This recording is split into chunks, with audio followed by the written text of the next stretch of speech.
शादी के 30 साल बाद आज उन्होंने बातों ही बातों में किसी बात से नाराज होकर सबके सामने कहा, तूने आज तक किया ही क्या है? सिर्फ घर पे खाना बनाना और बच्चों को संभालना, और वह भी ठीक से नहीं कर सकी।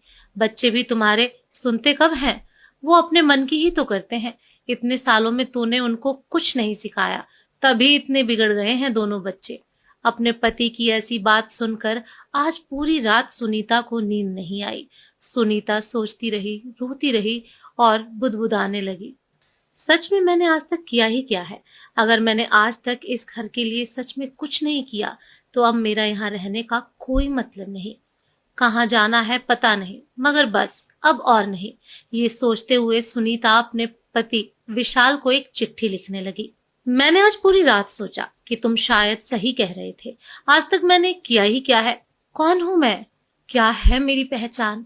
चाहती तो थी मैं भी आसमान में उड़ना, मगर उड़ने से पहले ही मेरे पंख काट दिए गए। सपना देखने से पहले ही सपना तोड़ दिया गया। बाबा ने कहा शादी की उम्र बीती जा रही है। मुझसे पूछे बिना ही मेरी शादी करवा दी गई। बाबा का तो मानो बहुत बड़ा बोझ उतर गया।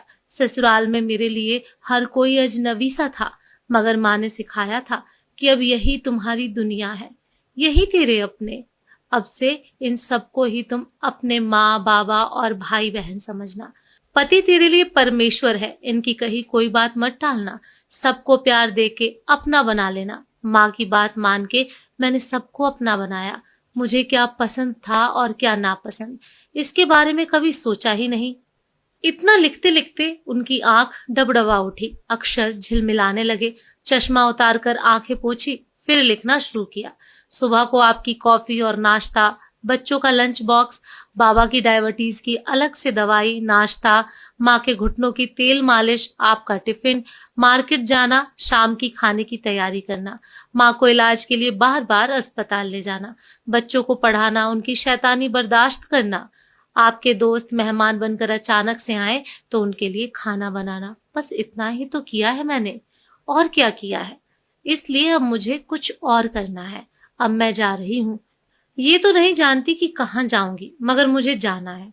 पर तुम अपना ख्याल रखना। फिर सुनीता चिट्ठी टेबल पर रखकर चुपचाप घर से बाहर निकल पड़ी। सुबह होते ही बाबूजी अपनी दवाई, नाश्ता और अखबार के लिए बहू को आवाज देने लगे। उसके साथ ही माँ भी अपने घुटनों की मालिश के लिए बहू को आवाज देने लगी। बच्चे भी माँ हमारा ब्रेकफास्ट कहाँ है, कोई जवाब न पाकर चिंतित हो उठे कि आज माँ कहाँ चली गई। इतना शोरगुल सुनकर सुनीता के पति की भी आंखें खुल गईं। क्या हो गया? यह सोचते हुए वो बाहर आया। इतना शोर क्यों मचा रखा है सुबह सुबह?